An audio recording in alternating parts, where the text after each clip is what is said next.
thank you for joining us today here on BronxNet Community TV. I thank you all for joining us on a special event. We're going to be talking about the Trump administration, America, and our future.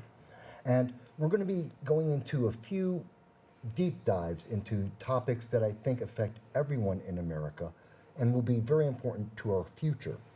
Now, I have two guests with me here today, and you can see on my left, I have Daniel Lanzilotta, and on my right, I have Bebe Ahmed. Now, we're going to have a great conversation today. Yes, we are. For those who are unaware, we have Daniel, who is an environmental activist. We have Bebe, who is a political candidate in Westchester County. I think it's going to be a lively conversation.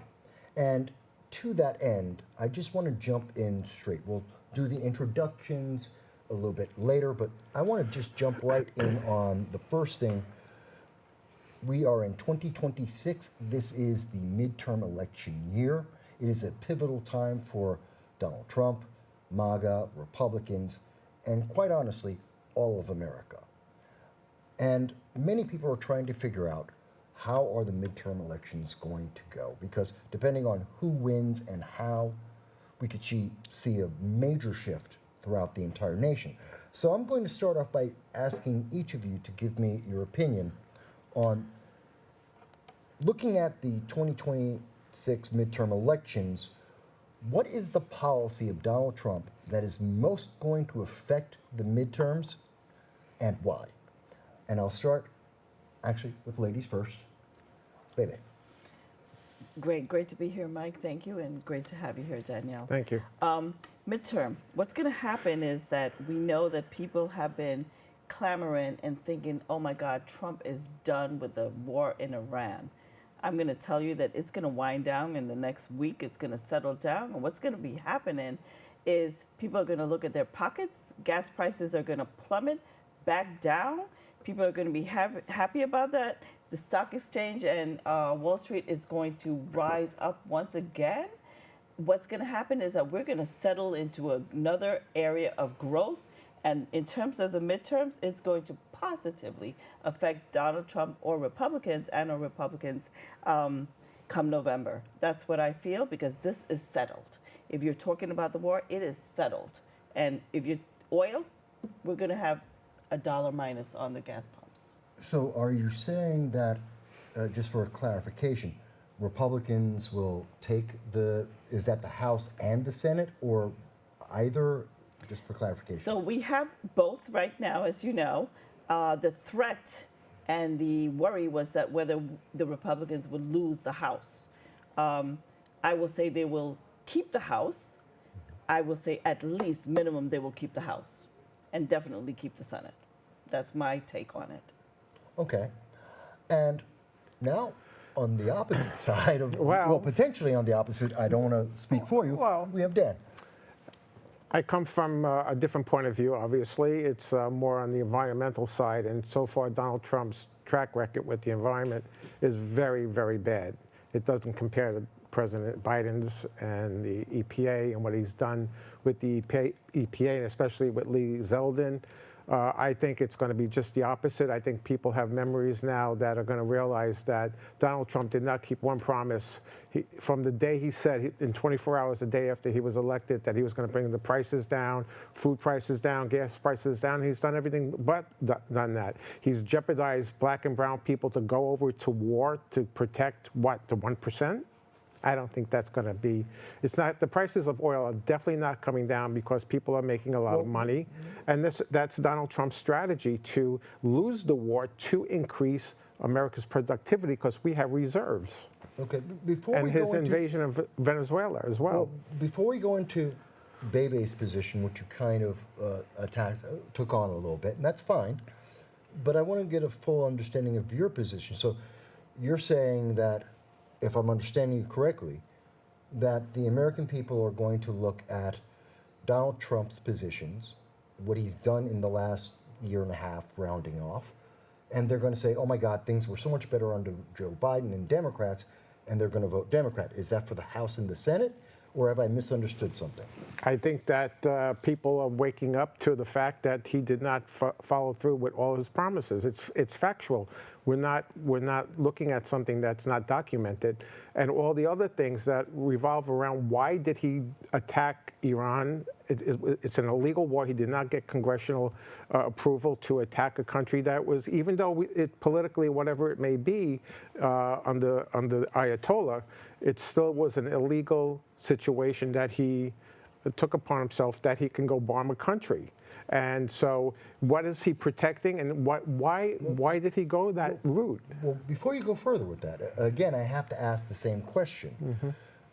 Do you think Democrats are going to take the House, the Senate, or both? I think yes. I think they will take both. I think people are starting to see, the MAGNA community is coming to realize that he did not live up to anything that he promised, Okay. and so therefore, Well, before we go further, there'll be a shift of consciousness. No, I understand. So, because you put a lot on the table there, so let me put in my 2 cents on that, which is a little actually different than both of you.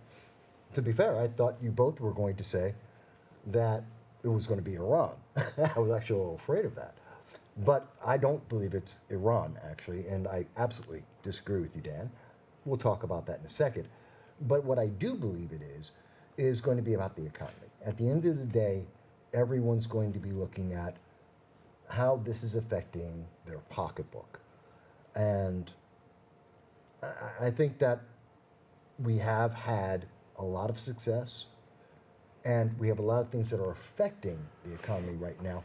Once those things settle out, and as we go forward, we're going to see that the economy is actually in good shape. And we'll go over some of the numbers on that in a moment. Now, you in the audience, you may have your own opinion, maybe something completely different, but we've got two very different positions here, three different positions. Let's see how we think about each other. Now, for myself, Dan, you mentioned a lot of things. First of all, Donald Trump, it is a fact that he has fulfilled many of his promises. Now, you can say that Donald Trump promised that day one certain prices would change. You know, that we would see food prices, we would see energy prices drop down. And it didn't happen on day one. Have they gone down? Absolutely. We know that under the Biden-Harris administration, it was 12.4% food inflation just on food. There was actually an average of 17.5% overall inflation and 22% at the peak under the Biden administration. Prices have gone down. What was the peak in gasoline as one item to point out? $5.02 across the nation. Even in a war that or a conflict that we're in right now, we still haven't reached that point. And with the ceasefire, we're not going to, at least for another 2 weeks.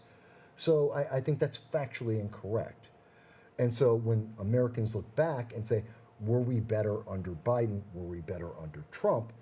A factual, not feelings, but a factual analysis of the numbers and looking at our pocketbooks, while prices haven't dropped dramatically, they have dropped.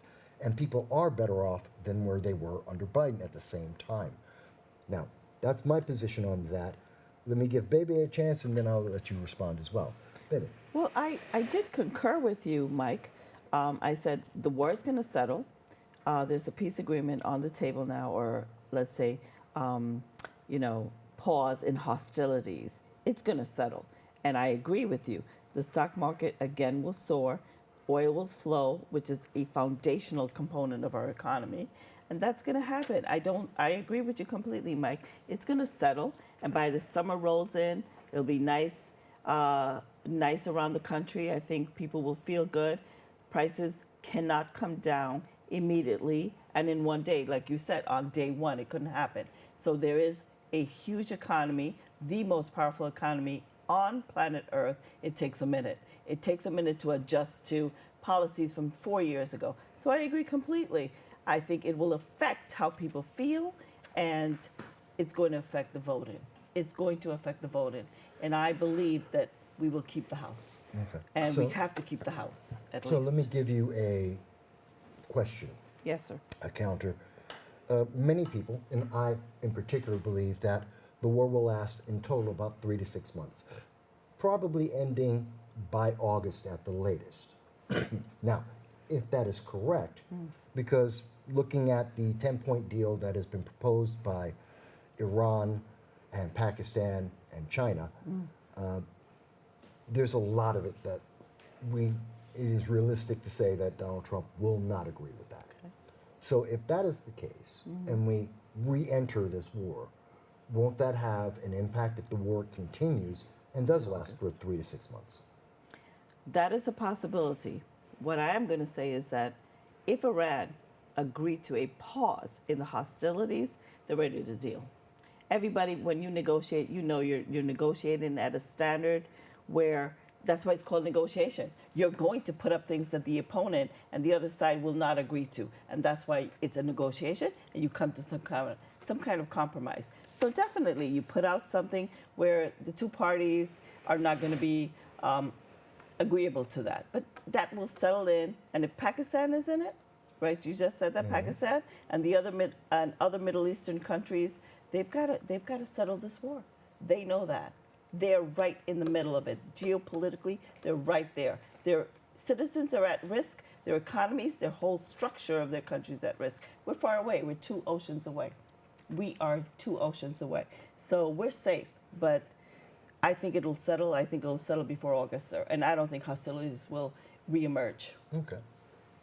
Dan, I've given you, I've rebutted some of your points, and we've added on a couple of more. So let me give you some time to address all of that. There's a lot to address. I mean, I know. From my point of view, from an artistic point of view, an environmental point of view, from an activist point of view in the environment, I just see this whole thing completely different than both of you. I see that the memory of Americans is pretty short. 3 months. And if you're going to base everything on the economy and oil, we're done. It's over. The American empire is over. And it's over because we're so trapped in this idea of fossil fuels. There's a whole nother world out there that is waiting to bloom. The technologies are all there. But because of the fossil fuel industrial complex, which is based around plastics, pharmaceuticals, just look at the Strait of Hormuz. 20% of that oil is coming through there. It's choking the world economies. And on top of it, nitrogen, which is a base of fertilizer, which is made from oil, crude oil, it's going to affect farming, not now, but in a few weeks or months. Okay. And that's going to cause a lot of pushback on feeding the planet. And that's Donald Trump's agenda. His agenda is to control the populations of the world. Why didn't the European nations? Before you go further, the European nations are against him. Spain, for instance. So you stepped into something that, let's address this right off the bat. No one knows what Donald Trump's agenda is. You're not in his mind. And to assume that he's a authoritarian, a dictator, is not something that has been confirmed. I never said Many he was. people have. Well, that is what you were alluding to. No. That's He's what a I was puppet. hearing. You may not have intended that. He's a puppet. And guess who's controlling his strings? Which one this week? Is it Netanyahu or is it Putin? I'd like to know. Just look at the headlines. Look at what's going on. Okay. So He's actually shaking in his boots because he minute. lost control of the Strait of Hormuz. Dan, wait. First of all, he didn't lose the Strait of Hormuz. What he did is he started off with a statement. By the way, folks, if you're seeing this a little bit later, yesterday was the deadline for Iran to reach a ceasefire with the United States so that Donald Trump did not go in. And what he initially said was he was going to bomb the bridges and infrastructure, mostly the power plants. That's a war crime. No, it's not. But going on, that's just not true. And 2, he then, when that got no reaction either from Iran or the news media, he then followed that up, and he is bombastic, there is no question. And many people were very upset when he said, "We will bomb you, we will remove your civilization." Now, you may not like that, but bombastic statements by presidents, especially at times of military action, is not unusual or foreign to anyone. So that's one thing, and we'll get that. Now, you're talking about the food crisis. Really, you do acknowledge and you do understand that we have been in a food crisis. There's literally, at this moment, 30% less food in the world as opposed to 2019. You're aware of that? I can't say that I am aware of that, but well, I can then, tell. then, no, no, wait a minute. Wait, no. could- Let me finish. That is a fact. In fact, since the start of the Ukraine war, we have seen that there has been 30% less food in the world, and that's because of the Biden-Harris policies and their international diplomacy, which was non-existent. And we continue to be in that realm at this moment. Until that conflict ends, the world is at the moment 30% less food. Adding to that, you can make the argument that we could see an additional 10 to 15% if the Strait of Hormuz is closed. But that is a separate argument in a separate situation, which you've now combined.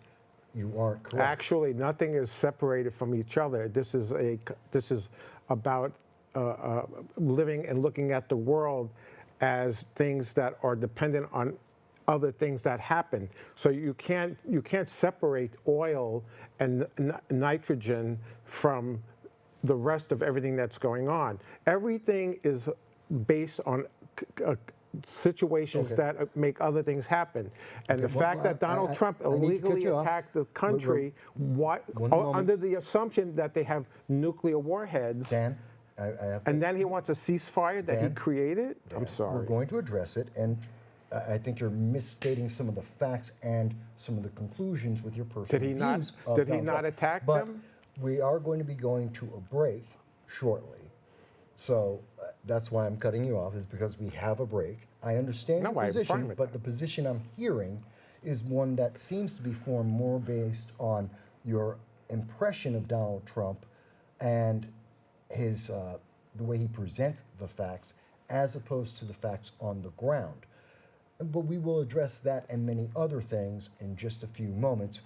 We're going to be going to break, and folks, trust me, this isn't the end of the conversation. We'll be back with you in just a few moments.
Hello, everyone, and thank you for joining us here on this BronxNet special, talking about Donald Trump, the Trump administration, his policies, and how it's going to affect you and everyone around the world. I hope you are enjoying this. Please remember to let everyone know about this and to leave a comment and tell us how much you've enjoyed it so far.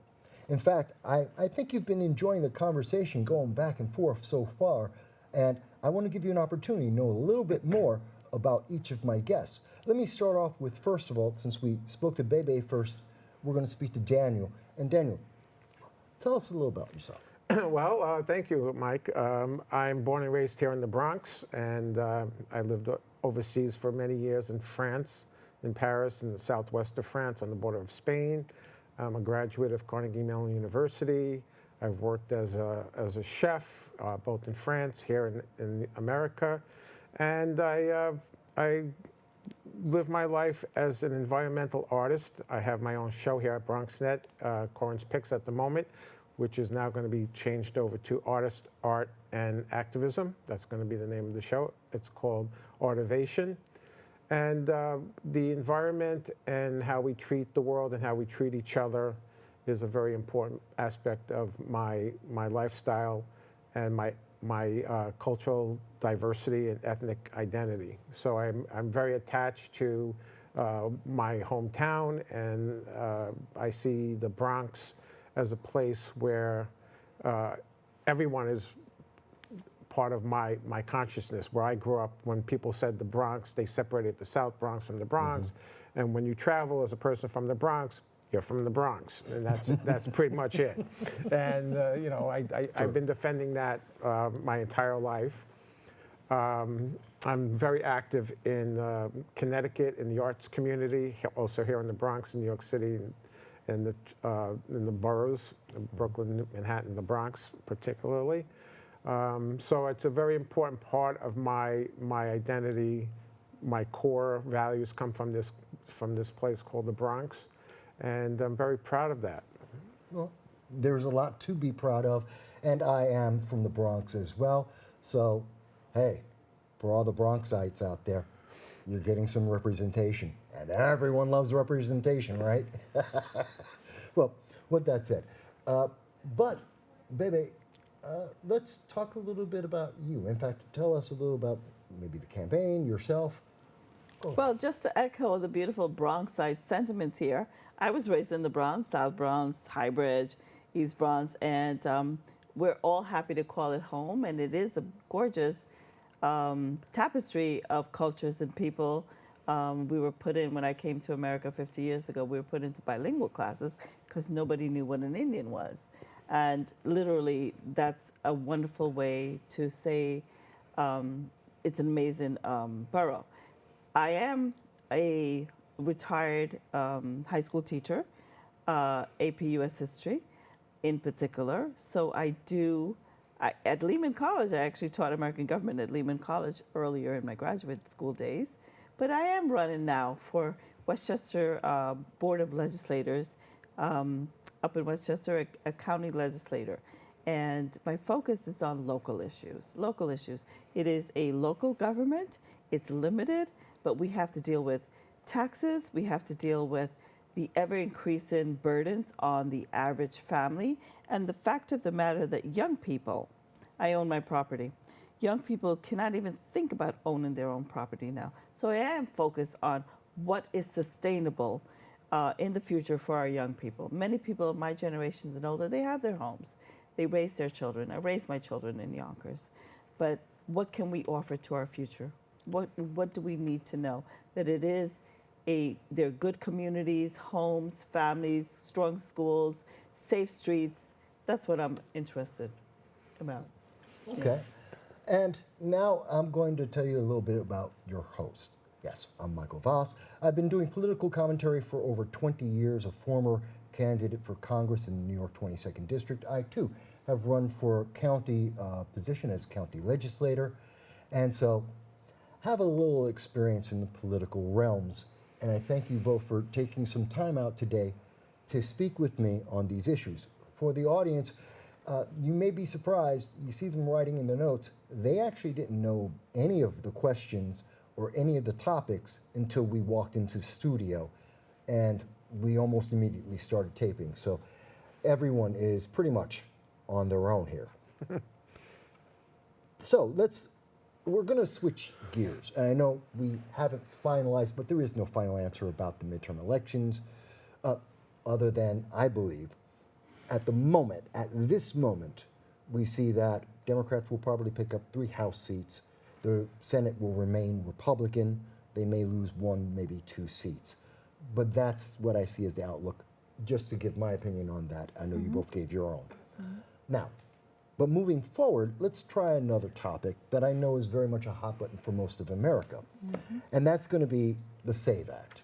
For those who are unfamiliar with the SAVE Act, you probably have heard it talked about as voter ID, being able to present a recognized form of ID to be able to register and to be able to vote.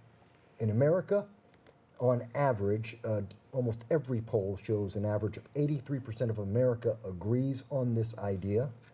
When you break it down to different groups, Democrats 81%, Republicans are about 87%, Black is about 76%. So it's easy to say overwhelmingly, the majority of America, the supermajority of America says voter ID. The SAVE Act is meant to do that. Do you like it? Do you not? Again, I'll start with you, Dan. Donald Trump is a disruptor, and he's trying to disrupt it. He claimed that during the first election when he lost, the second time when he lost, that it was rigged. And it was proven over and over again in many courts by many judges that it was not rigged in any way, shape, or form. And this is his way of trying to control who's voting. He wants to take voting rights away from women. I find that totally abhorrent. He wants to change all the districting. One moment. That's what one he's moment, doing. Dan. That's one what moment, he's Dan. doing. You're attributing feelings and motivations to Donald Trump that you don't know. But you're saying, one, that Black Americans in every single poll that has been done over the last 5 years, that overwhelmingly by supermajority say they want this, you're saying that's no good. You're saying that women are somehow being oppressed. I've heard this before. Of course they're being oppressed. The argument makes no sense because the most common... abortion rights is a form of oppression. Dan, the most common argument I have heard on this, and you can correct me if this is not your argument, is that women will be incapable of being able to get the ID, even though women at this moment, when they get married, are capable of changing their name and having the IDs. And that is something that is also included. And if you've read the bill, that would be answered by Section 1, Item 3. But is that your argument? My argument is that I'm observing what I'm observing from what I can gather that's available to me. And what I keep seeing is that Donald Trump and his mechanisms to try to change everything because he feels that he's going to lose his popularity is down to 30%. Why is that? Why did he bomb Iran in the first place? Does that have anything to do with the Epstein files?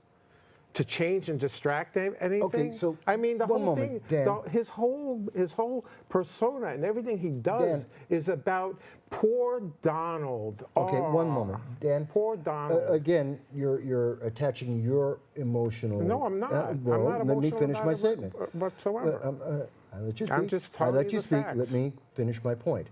It comes off, whether you intend it or not, the perception is that you are injecting your feelings into a political arena, and it isn't matching up.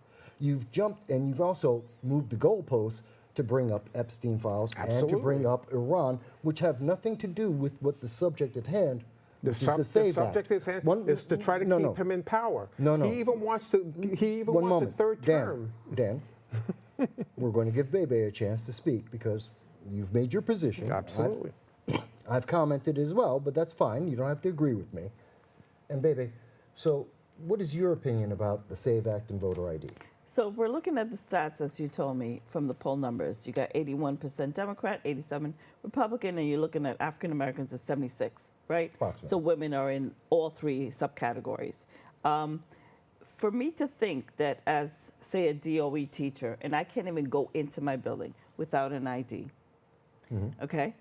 That's number one. Those are facts. Let's go to what we have in other Western democracies. They have IDs. Let's go to countries that have transitioned to democracy in the 1990s after the fall of the Soviet Union. ID, whether it's a thumbprint or something, some ID. Why is it that we cannot ask our citizens, ourselves as a country, to just get with the standard? That's the standard. That is the international standards that we see across with our allies and with other emerging democracies. So we need to get with that standard. I don't know why we never, like historically, I'm trying to think back if I can find it, why we never required it. Maybe I am incorrect on that position. I think the SAVE Act, to make sure that we have citizens voting, will not deprive anybody or anyone who really wants to have an ID and want to exercise their rights as citizens to vote. They can get that. Tell me how they cannot. And if you're looking at percentages of people that cannot get it, they can and should reach out according to the SAFE Act to get that help in order to get a proper ID, versus the number of people that have been documented trying to vote that are not citizens. Well, at this point, based on all data that has been able to be researched on it, the only people who don't have ID and don't have access overwhelmingly are those who don't wish to have it. There are some exceptions to Okay, that, there you go. and let's be fair, but that is an overwhelming minority of people in America. Even the poor in many, in over 15 states, They have you're able ID. to get a photo ID for free. Many That's right. states have it at a discount on top of that. That's right. So that isn't an issue, but here's the question I think everyone's missing, and I Mm-hmm. think it's missing in much of the debate. Okay. America wants it.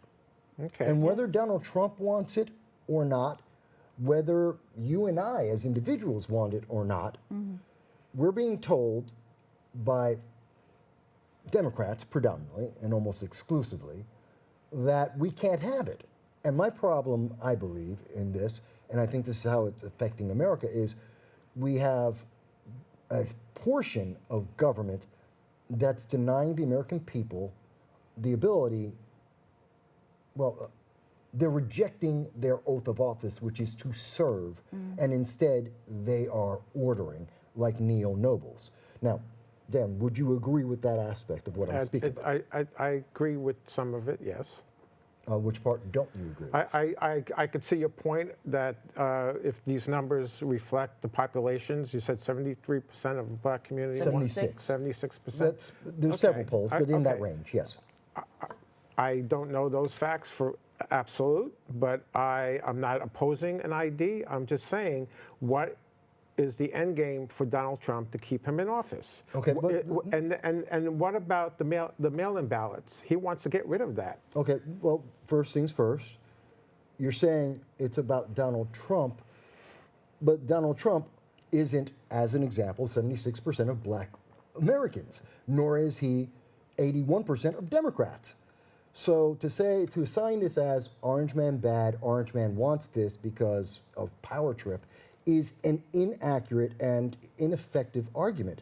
It doesn't match the reality of 81% of Democrats want this. That has nothing to do with Donald Trump. No, I hear 76% that. of blacks. It has nothing to do with Donald Trump. So shouldn't Congress pass the bill? If the majority rules. Okay. And Bebe, let me come back to you on that. You've heard my additional thoughts and some of Dan's as well. How's that? Do you agree that, with my supposition, that Congress should be listening to the will of the majority of America? And by the way, those statistics I've provided, which can be found at CNN, MSNBC, it's across all major credible news media in the United States for the last 5 years. What do you think about all that? So the numbers should speak clearly, right? What I am going to point out is that this is a huge change for our nation. And I want to talk about that. I want to give it a moment. That this is a huge change for our nation. And I think maybe a lot of the resistance to that is because this is not traditional to what we've done. And maybe we need time, Democrats and maybe some Republicans also need time to absorb what this means. And this is a new transition. It's a transition as a nation to move into this law now where you must show ID. I don't know what the feelings are in this, But I think there's just a point with the numbers, it should be clear cut, black and white, right? Here's the ID, this is the law, please show it. I just think that there's a lot of like historical trauma, and I think maybe Daniel, or maybe you might be talking about, the Democrats are talking about Jim Crow. Let's talk about that for a moment, Mike. We'll be brief. We've got a couple other things to go into. I'm just going to say that maybe people are hesitant. I myself, being a history teacher, I am looking back as to the trauma of Jim Crow, poll tax, literacy tests, things like that, that prevented African Americans from voting, right? I am also going to acknowledge that. So, but yes, it might take a moment to absorb it and to understand that this is where our country wants to go, but we are dealing with historical impediments and obstacles to American citizens voting. See, and I want to honor that. I just want to honor that. I understand that, but I think that when we say that 76% of Black Americans Right. who were the most affected, Right. looking at the world today with Right. all corrections that we have Right. done because of those events, Right. and they're saying, but no, I want voter ID, Right. I don't think that's a factor. I cannot understand myself, others may, why Democrats are preventing, and this has already gone through the House, it is currently in the Senate, and Democrats are stonewalling it from becoming law, and the argument that I hear just doesn't make sense. But that being said, and that we're not here to resolve every issue in Congress Damn it. or in America today, but I think there is something else that's analogous to that, and I know you'd like to talk about mail-in ballots, but we don't have time for that, because we're going to talk about something else that's probably even more of a hot button, and that's going to be immigration. Okay?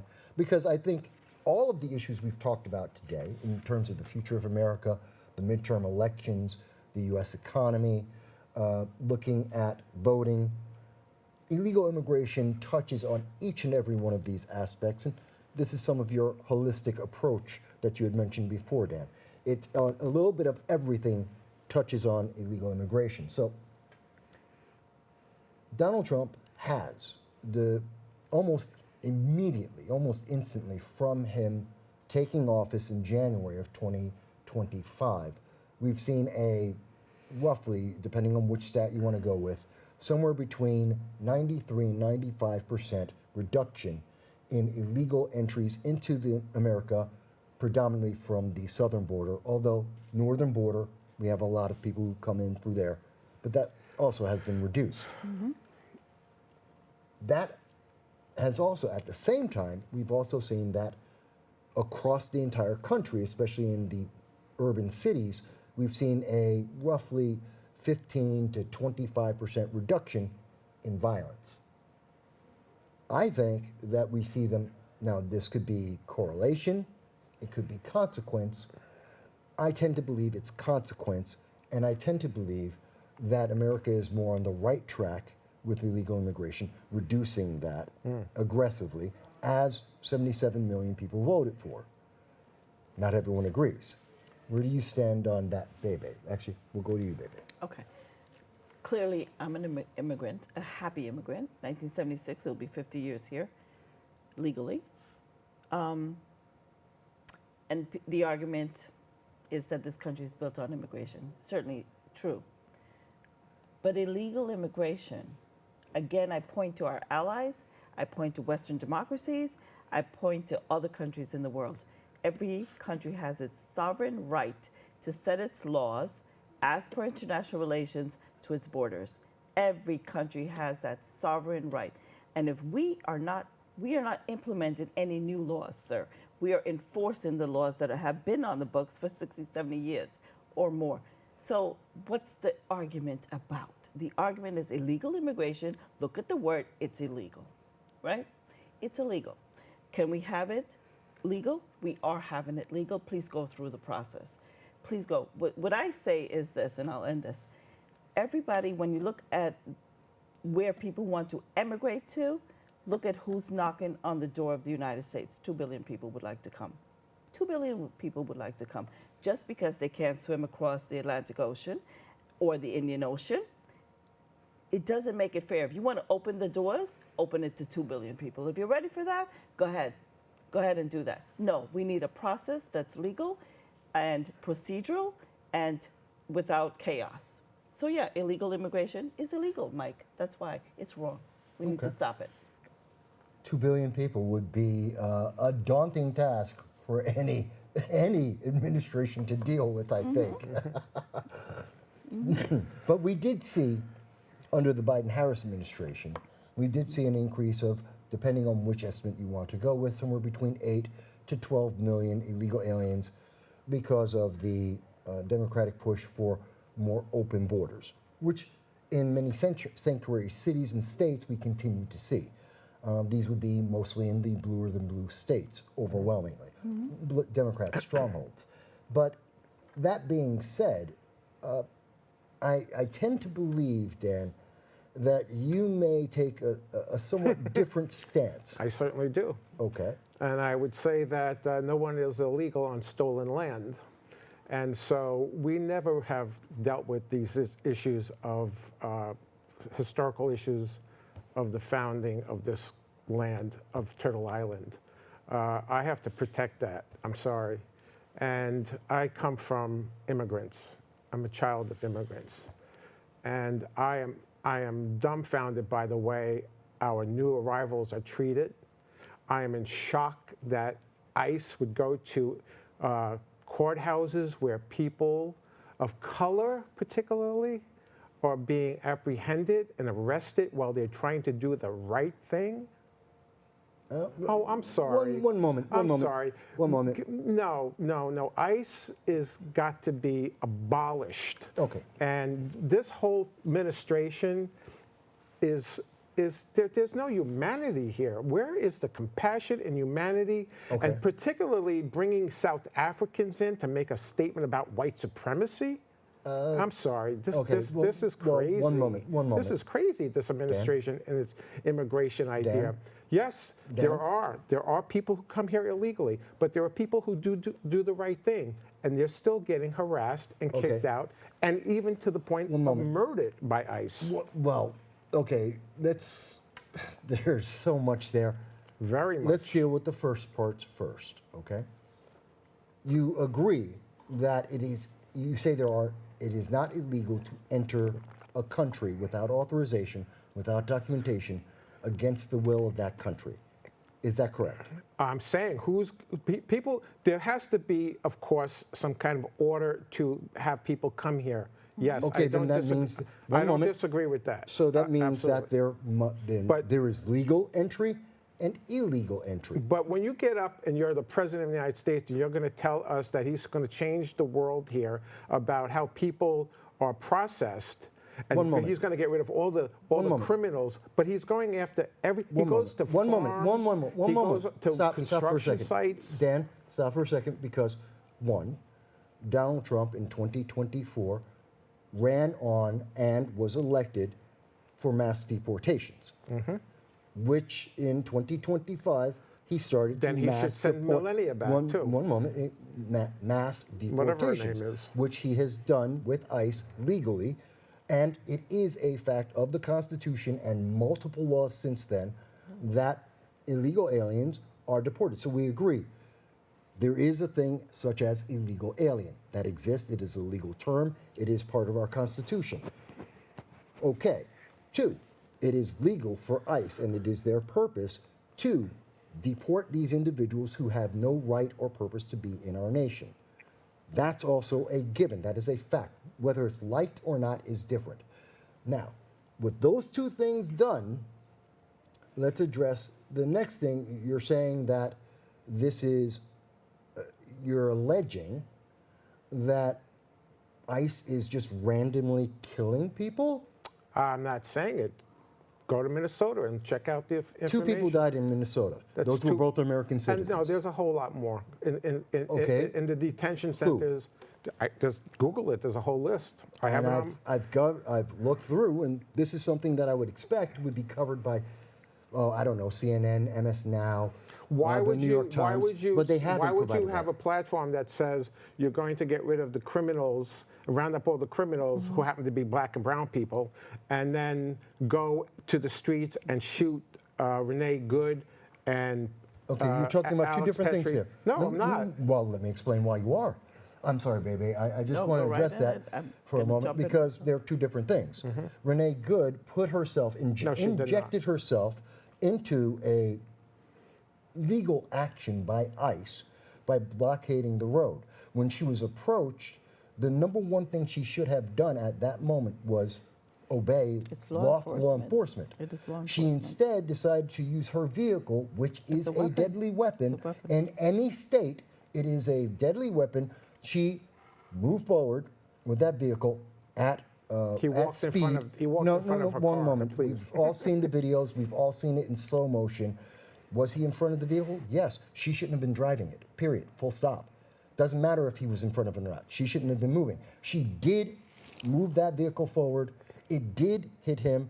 That is considered a legal assault, and she died as a consequence of her actions. You may not like that. We can all regret that, but that is what happened. Now, separate, so you're saying that, but you're also alleging at the same time that there are unnamed, uncounted numbers of illegal aliens that are dying, that the left-leaning mainstream news media and also elected officials in the Democratic Party that agree with your position do not name. There's a I whole- have no reason to believe it. There's Am I wrong, Bebe? There's One moment. documented Let's bring name lists. Bebe back So in. people can Am I die. wrong? So maybe people are dying because not because they're caught up by ICE, but because of a heart attack, because of a stroke, because of something else. People could die for multiple reasons, and they're just where they are if they're in detention or whatever. That may be the case, sir. That might be the case, and Right. in my point of view not would because be of ICE. that if you're gathering up people and putting them into detention centers that are very unpleasant, and you're stressed and you do have a heart attack, Stress has you're dying by proximate cause, Not necessarily, no. and so that leads right back. No, to, that's a supposition. that leads right back. Yes, it is. You're making an assumption that this person died I'm looking from a at heart cause and- attack. I'm looking at cause I'm giving and an effect. example. I'm giving an example here that you're saying, unless I am misunderstanding you, and therefore I want to clarify, illegal alien X died from a heart attack because they had In bad ICE health or custody. genetic and family, whatever the reason. And they happened to pass, but at the time they passed, they were under government custody of some form. Right. And you're saying, well, it's because of stress of it could have been genetic. It could have been could be. lifestyle. Could have been a lot of things. It could be a lot of means- things. American without citizens question. could be, they died in Absolutely. Rikers Island I'm not also. saying that's not the case. I'm saying that there are documented cases where they show up where people are doing the right thing and they're Okay, getting that's a point they're I getting would talk arrested. about. Let's look at the system. It's flawed. Yes, we know that. Yes. we I would do. have to We agree do somewhat need with to that. have things change, but not in the way it's been unfolding. It's dehumanizing. Oh, why is it? I'm May I? sorry. May I? Go ahead. Go ahead, please. There's certain components I totally agree with. Yeah. So this is a sweeping new action, right? It is a sweeping new action. You're dealing with millions of people. We haven't even touched the surface, and that's fine. So when you have new actions, you have an implementation of this new policy of deportation, first criminals, and etc. You see the harm coming to humans when there's resistance, when they are not handed over by local governments, and they're already in jail cells. They're already criminals in jail cells that they should be handed over to the right authorities, say ICE in this enforcements, right? Immigration and Customs Enforcement. Then when you have a resistance and you have chaos, you endanger everybody's lives. Like in Minnesota, you endanger everybody's life. If you look at how the transaction happens, where local authorities are cooperated with law enforcement, that's not happening. So it becomes dehumanizing when there's resistance, chaos, and violence towards law enforcement. Law enforcement does not wear a mask. Why not? Have you ever seen a New York City police officer wear a mask under not any the same type, circumstances? though, Yes. sir. Unless it's undercover. SWAT. That's a different. But why Not is it one police different? officer right now in anywhere I go in this city is wearing a mask. Why does There's a lot of places you don't go that I do. Yes, I would sometimes they disagree do. with that. And- So how but does the what mask is- change things, sir? Because you're hiding the identity of a person that doesn't want to be confronted Because? and held accountable for illegal actions. One moment, That's one moment. the assumption. One It's moment. illegal action. Okay. You're right. That is the assumption, is that it's illegal action. Could it possibly be the fact that we have seen a concerted effort by groups like Antifa, Progressive Leaders of doxes Tomorrow, people. and other far-left activist groups that do facial recognition on these individuals and then dox them, and also not just doxing their homes and their families, but also that they have received threats to their children just because they're doing their job, which you may think could be done better, but they're doing their job. I will agree and with we you. have a legal process that if they're not doing their job, that they will be held accountable for and have been. So No, that's not what's the true. problem? The ICE agent, Ross, is gone scot-free. He's not being held accountable. Ross is not being held accountable because Renee Good drove a vehicle at him when she was told to That's exit the arguable. vehicle. That is a deadly But this weapon. went through the She court. assaulted him because she did strike him, and she died because of the consequence. That is a good, that's what they There- call I a would good get shot shoot. by a New York City police officer if I did the same thing today. I would do that. If my vehicle now becomes and hits the police, No, I police understand officer that, without a and mask. I agree with that Right. aspect of it, but that's not the fact. Those are not the facts at all. What have I said that isn't a fact? She did not intentionally go. How do you know what she intended to do? How do you know what she Because I intended to do? looked at the videos several You have no dozen idea what times. was going through her mind. And what is a fact is that she started the process. Every step was based on her actions initially, and she decided the next stage of everything that went on. When she blocked it, she caused the officers to come to confront her. How many When ti- she how many started times the was car, she shot? one moment, when she started the car, she then initiated the next stage, which then resulted in her getting shot. She was shot 3 times in 1.5 seconds. And what's the problem with that? And you think that's okay? Yes. Have you ever fired a firearm? Yes, I have. Okay. And have you ever done so under duress? No. Have you ever done so when your life has been threatened? No. Have you ever done so when someone is driving a But that's vehicle not, at you? those are not the videos. These are questions I'm asking. These are the facts that I No, gathered. and I am presenting the Right, facts these are- of the case as Right. it happened. If you were there and you saw it, I would agree with you. Well, But I'm you- not- I'm you're not the just one as- presuming. You're just doing the same thing everybody else is doing. You do not have absolute authority on the evidence, and the evidence is very clear from what I can gather that that person committed murder. But wasn't there a court, Correct. sir, we can't delve into this further. Wasn't there a court case already that exonerated the officer? Yes, Yes, there is. it was So, investigation. but the idea that you're bringing up is a valid idea. It is about when you have a new implementation of policy, you But it got to isn't go new. back. It is a new, the way it's being done now is new, sir. The way it's being done, Obama did deportation too. I know that. I'm just saying the way it's being done now. So they needed to draw back, and maybe there is a conversation to be had with how it's being done and the humanity of it, but it still has to be done. And I think maybe Daniel is bringing that up as to how it's being implemented. But I will stay to the point of when there is resistance, when people I saw Americans getting into the face of law. I would never do that. Like this, literally pushing on law enforcement. They did on January 6th. Sorry. Okay. And they so were but nobody was they were shot that way, pardoned. right? They were pardoned. But- why were they Well, pardoned? no, and, no, now, no. and now they're ICE agents? Okay, one moment. You're switching subject. I'm You're moving not. the goalposts again. No, That's no, what- of you're course moving that's goalposts. my job. No one's talked about January 6th, which isn't part of the issue. But you want to address it very quickly? Yes. We'll address it very quickly. There were about a dozen people who were violent and on video, and we were only presented about 4 hours to 40 hours, depending on which source you're looking at, of video out of 40,000 hours of video. We do know that there was an additional 4,000 hours of video that was presented to the public and made available. And what we saw there was 99% of the individuals, the 300,000 people that were on the grounds of Congress on that day, were non-violent individuals.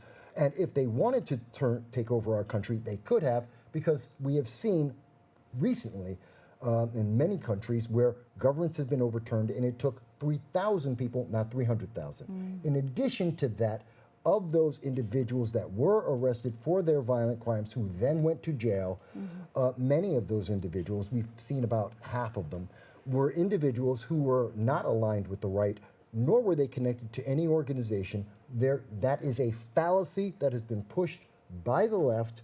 It has been pushed by the news media to try and create a division within our country. But that's January 6th. I'm just going to end that one right there because we only have about 2 minutes left. Oh my God. And I apologize That's because I amazing. would like to have more of a conversation about those things. And in fact, that brings me to this point. I thank everyone in here who has watched the entire conversation, as well as both of my guests, because we've had a very spirited and passionate conversation. There is no hate in this room. We may have very different points of view, and we may disagree on some of the details or some of the outcomes, and that's perfectly fine. But as Americans, we can sit down, we can have those passionate conversations, and we can come to a conclusion that maybe not everyone is happy with, but a little bit of everything for everyone. And that brings me to BronxNet Communications. And you want to have more of these conversations. You want to hear more of these voices, more of these different points of view.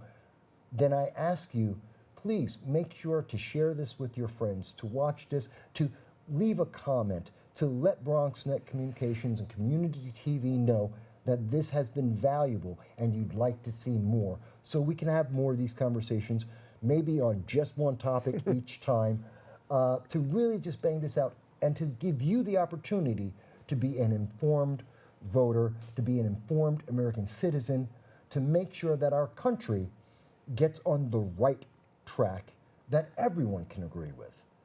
I hope for that. I look forward to that. Let me again thank both of my guests. I have Dan and Bebe. I thank you both. Thank it has you. been enlightening, both in the disagreement and agreements. I look forward to seeing each and every one of you again. I appreciate you. From our studio here, we wish you the very best, and we look forward to seeing you soon.